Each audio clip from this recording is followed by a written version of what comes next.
ओम नमो भगवते वासुदेवाय। स्वागत है आप सभी का हमारे चैनल पर।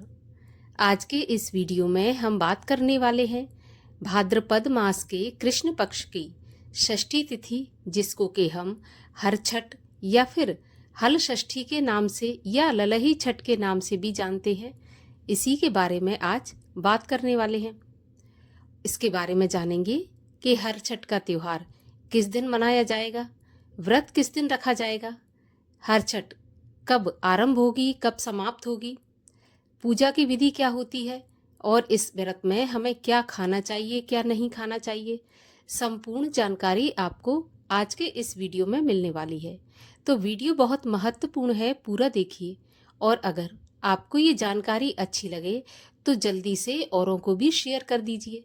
साथ ही साथ ऐसी ही और जानकारियां प्राप्त करने के लिए और हर छठ की कथा सुनने के लिए चैनल को सब्सक्राइब भी अवश्य कर लीजिए।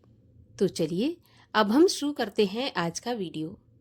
देखिए, हमारे हिंदू धर्म में कई प्रकार के व्रत त्योहार मनाए जाते हैं जो कि हमें सुख, समृद्धि, दीर्घायु, संतान, सभी प्रकार की मनोकामना जो होती हैं उनको पूर्ण करने के लिए किए जाते हैं।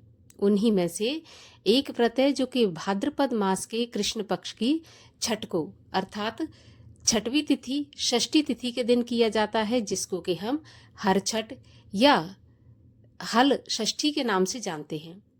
इस कहा जाता है कि इस दिन भगवान श्री कृष्ण के बड़े भाई बलराम जी का जन्म हुआ था, जिन्हें कि हम हलधर के नाम से भी जानते हैं।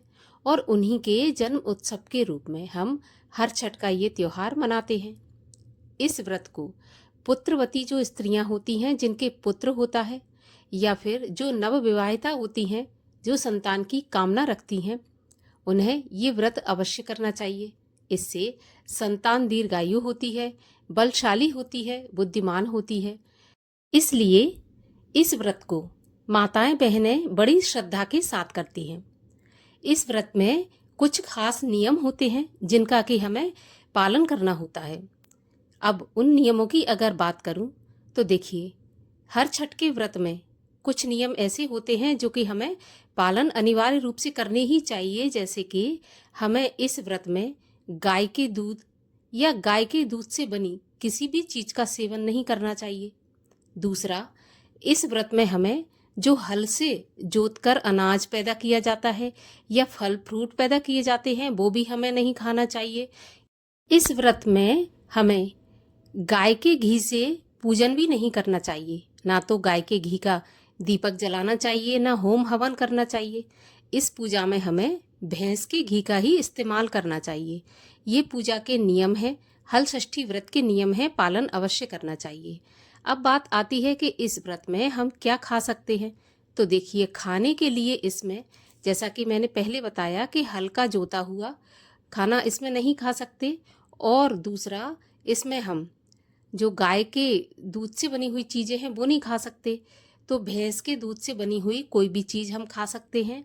इसमें हम नमक का सेवन कर सकते हैं। बाकी व्रतों में जो होते हैं उनमें नमक का सेवन नहीं किया जाता, क्योंकि इसमें नमक का सेवन इसलिए कर सकते हैं कि नमक समुद्र से पैदा होता है, ना तो वो हल्का जोता हुआ होता है और ना ही वो गाय से संबंधित होता है, तो नमक का सेवन कर सकते हैं। इसके साथ ही हम इसमें जो समा के चावल होते हैं, पसई के चावल जिनको बोलते हैं, वो भी बनाकर खा सकते हैं। केले का सेवन इसमें किया जा सकता है, क्योंकि जो केले का वृक्ष है वो हल से पैदा नहीं होता है, तो केला हम सेवन कर सकते हैं इसमें। इस प्रकार भैंस के दूध का भी सेवन कर सकते हैं। हाँ, इसमें कई माताएं बहनें होती हैं जो गुड़ या शक्कर का प्रयोग कर लेती हैं, लेकिन गन्ना भी हल से जोतकर पैदा किया जाता है, तो गुड़ और शक्कर का सेवन भी नहीं करना चाहिए। इसकी जगह आप छुआरे का सेवन कर सकते हैं। महुआ भी इसमें विशेष रूप से प्रयोग किया जाता है, तो महुए का सेवन भी किया जा सकता है। तो आपको विशेष ध्यान ये रखना है कि जो हल से जोता हुआ अनाज है उसका सेवन नहीं करना है, और दूसरा, गाय के दूध से बनी किसी भी चीज़ का सेवन नहीं करना है। इसके अलावा आप खाने पीने में बस आपको यही ध्यान रखना है। अब बात आती है कि पूजा कैसे करें। तो देखिए, पूजा के लिए आपको व्रत वाले दिन सुबह प्रातःकाल जल्दी से उठकर स्नान आदि के पश्चात पृथ्वी को लीपकर एक छोटा सा तालाब बनाया जाता है। अब तालाब अगर नहीं बना सकते तो किसी चौड़े बर्तन में पानी भरकर भी रख सकते हैं। इस तालाब के अंदर झरबेरी, ताश या पलाश की जो एक एक शाखा होती है उसको बांधकर हर छठ बनाई जाती है। अब अगर सामान ये आपको उपलब्ध नहीं होता तो आजकल मार्केट में सब मिलता है बना बनाया, तो आप मार्केट से सामान खरीद लें या फिर हर छठ आप अपनी दीवार पर भी हर छठ का जो चित्र है वो बना सकते हैं।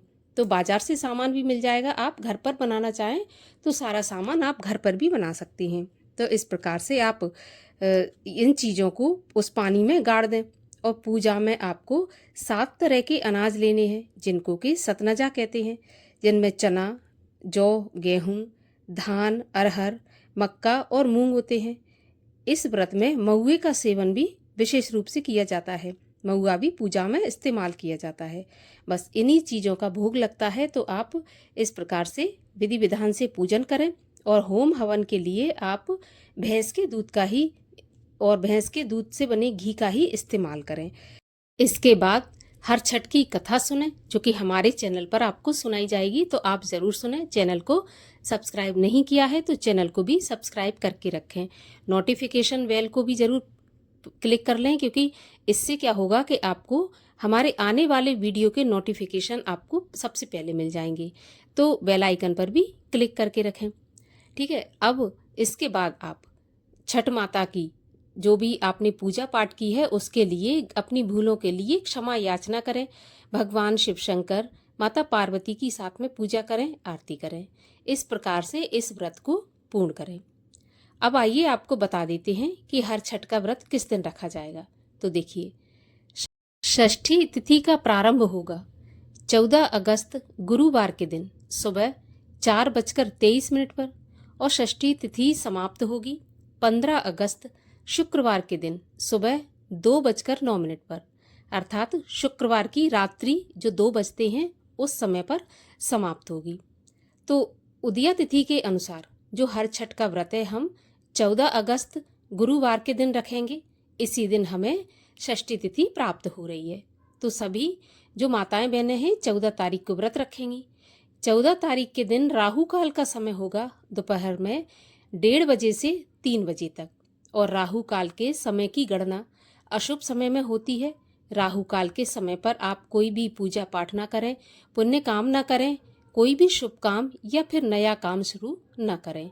राहु काल के समय को छोड़कर कभी भी आप पूजा पाठ कर सकते हैं। तो आशा करती हूँ कि ये जानकारी आपके लिए उपयोगी होगी। अगर आपको उपयोगी लगे तो इस जानकारी को औरों को भी शेयर कर दीजिए। साथ ही साथ हल षष्ठी की कथा सुनने के लिए चैनल को भी सब्सक्राइब करके रखिए। तो चलिए अब हम मिलते हैं अगले वीडियो में। तब तक के लिए राधे राधे।